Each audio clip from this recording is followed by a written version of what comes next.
What did Cassie see in her final moments? And why didn't she run? Could her baby have survived alone for days? And what chilling clue did police find beside the crib? Was this the act of a stranger, or someone Cassie knew and trusted? She was only 18, a devoted single mother with her whole life ahead of her. But one ordinary day she vanished, leaving her baby girl alone in an empty house. Police found blood, a forced window, and a trail no one could explain.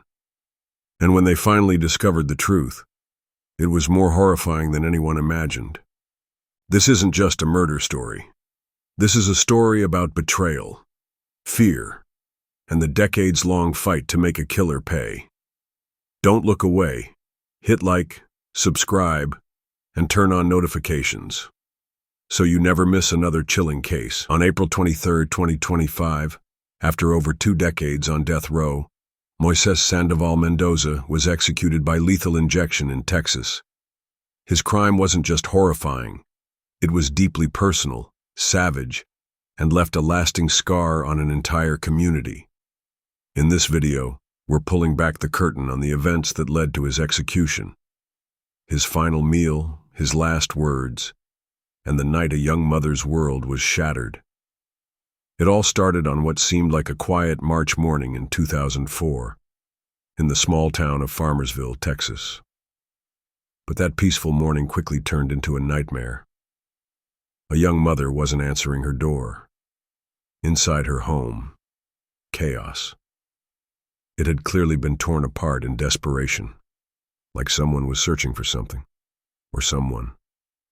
And in the bedroom, a baby, just 5 months old, was found crying, abandoned, on a bed flipped upside down. That young mother was Rachelle Tolleson, only 20 years old, and she was gone. To understand what happened, we need to rewind, back to March 17th, the night before it all went wrong. That evening, Rachelle had visited her mom, then returned home around 10 p.m. with her baby girl. Everything seemed normal, nothing out of place. But sometime between that moment and the first light of dawn, everything changed forever. The next morning, Rachelle's mother stopped by like she always did. But this time, something was terribly off.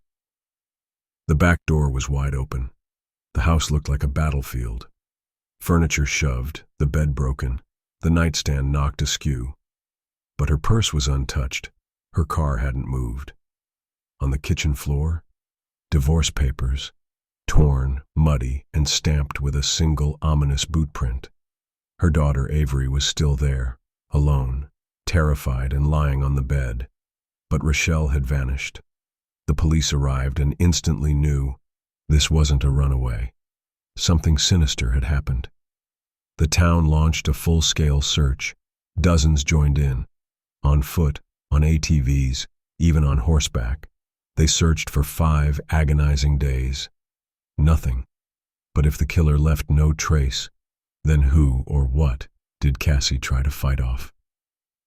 Then, deep in the woods about 10 miles from town, a hiker stumbled upon something. The remains of a fire. And in the ashes, something else. The charred body of a young woman. It was Rachelle. Her remains had been burned and hidden beneath a pile of logs in a remote part of Collin County. Whoever did this wanted to erase every trace of her. No DNA, no fingerprints, just ash and sorrow. At first, police focused on her estranged husband, Andrew. Their divorce was messy, and Rachelle had filed. But Andrew had an alibi. He was drunk at a party and never left. Witnesses confirmed it. Still, one eerie clue lingered. A bonfire at that party. The same kind of mesquite wood used to burn Rachelle's body. Investigators tested the wood. 8 logs from the crime scene, 3 from the bonfire. Every log had the exact same chemical makeup, even the same odd trace of titanium. This wasn't coincidence. It was forensic history. The first time burned wood was used as hard evidence in a murder case. The evidence led back to the bonfire. But Andrew hadn't brought the wood. Moises Mendoza had. Moises knew Rachelle from high school. After her separation, he showed interest in her.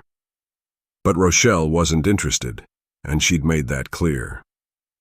When questioned, Moises admitted he picked her up that night, claimed she went with him voluntarily. But no one believed she'd leave her baby alone in a house that looked ransacked. Then, the story darkened. In a later confession, Moises said he choked Rachelle in his truck until she passed out. He drove her to a secluded field, assaulted her, choked her again, and then strangled her a third and final time. To be sure she was dead, he stabbed her in the throat. What kind of horror was waiting behind that locked door? And how long had it been hiding in plain sight? At first he left her there. But when he realized police were getting close, he panicked. He moved her body to a remote dirt pit, set it on fire, and buried what was left under brush and logs. But just 6 days later, she was found. When investigators dug into Moises's past, what they found was chilling.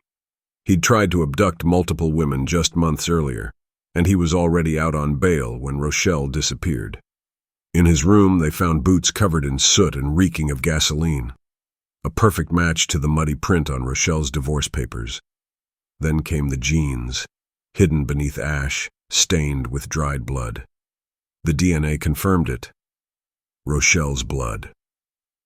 With mounting evidence, DNA, boots, the confession, police confronted Moises.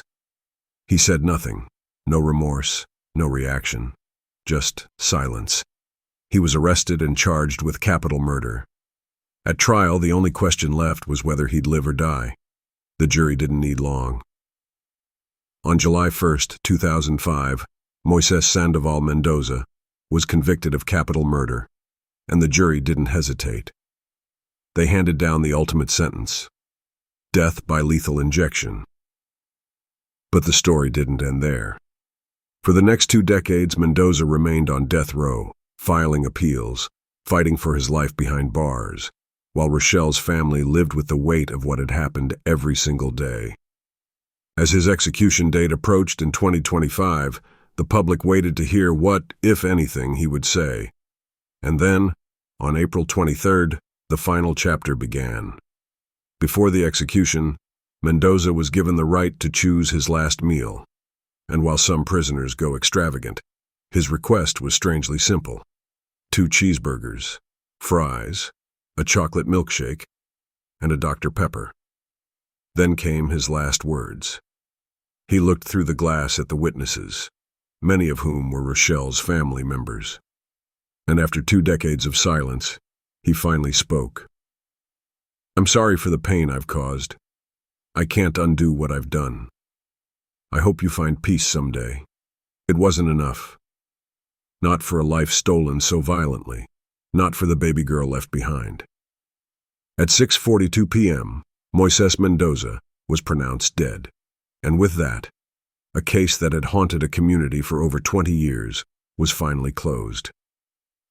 But Rachelle Tolleson's memory, her smile, her laughter, her love as a young mother, lives on in her daughter and in the hearts of those who never stopped searching for justice.